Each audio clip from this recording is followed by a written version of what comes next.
What the parole board is busy with today is what we call parole hearings. That's a platform where the victims are afforded an opportunity to make representation. Could be orally or in submission form. So they opted to come in person to provide that.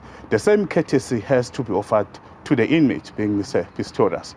After that, the parole board will then go back, deliberate, and make a decision. It could be today, next week, or how many days. It's a decision that the board will have to take. It is an independent structure. What is important is that once they made that decision, they'll need to inform the relevant parties, being the victims of crime, the inmate, and give it to them in terms of what is their decision. So as a department, we can only monitor the process and make it a point that the support which is required is therefore made available. What's your best guess as to when that decision may be? I mean, what's usual in this kind of instance? Is it likely to be today?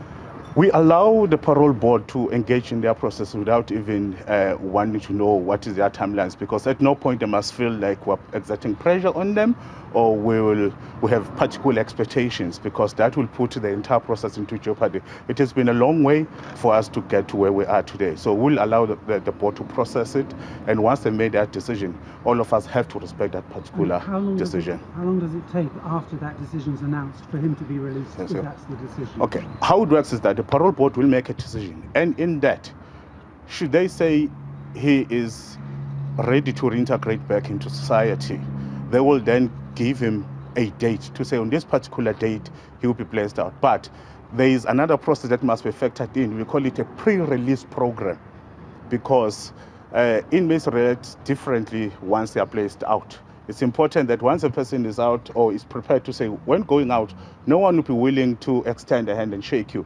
Other people will be looking at you, insulting you, on all those things. So you have to prepare an inmate to say, be on the lookout, things like this may happen to you.